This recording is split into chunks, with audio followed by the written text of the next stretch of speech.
Video ni untuk jawapan kepada 5 soalan yang saya berikan sebelum ni. Yang pertama, soalan tentang nugget dan juga nasi lemak. Jawapannya, nugget harga 5 sen, nasi lemak harga RM1 lebih mahal daripada nugget, maka nasi lemak harga RM1.5. Jumlah keseluruhan adalah RM1.10. Yang kedua, soalan tentang jambatan, zombie, lampu dan juga 4 orang. Jawapannya, yang laju jalan dulu. Aiman dan Fatin ambil lampu, jalan dulu melalui jambatan. Lepas tu, Aiman patah balik bawa lampu bagi dekat makcik cleaner dan juga profesor. Makcik cleaner dan profesor lalu jambatan. Dekat hujung jambatan, Fatin ambil lampu bawa balik dekat Aiman. Aiman dan Fatin sama-sama jalan melalui jambatan hingga ke ujung. Jumlah masa diperlukan adalah 17 minit. Ketiga, soalan tentang 2 pintu dan juga 2 penjaga. Jawapannya, pergi saja kepada salah satu penjaga, tak kisahlah dia berbohong ataupun dia berkata benar, dan tanya soalan ni. Kau rasa penjaga sebelah akan bagi tahu aku pintu mana yang selamat? Jawapan dari penjaga yang kita tanya soalan ni akan bagi kita pintu yang salah. Jadi kita kena pilih pintu satu lagi. Yang keempat, soalan tentang 3 suis dan juga 1 lampu. Jawapannya, kita tekan satu lampu dulu. Contoh, lampu A. Kemudian kita biarkan selama 20 minit. Lepas tu kita tutup. Dan kita buka lampu B. Barulah kita pergi dekat bilik sebelah. Kalau lampu bilik sebelah terbuka, maksudnya suis B lah jawapan dia. Tapi kalau tertutup, ada 2 jawapan. Kalau mentol lampu tu panas, maksudnya suis dia adalah A.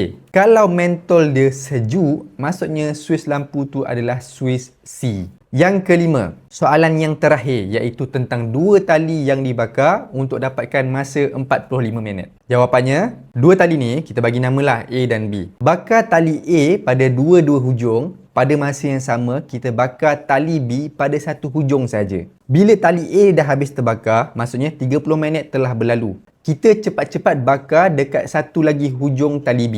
Bila habis je tali B ni terbakar, 15 minit telah berlalu. So, 30 minit campur 15 minit jadilah 45 minit. Cuba korang explain dekat bawah kenapa jawapan dia macam ni.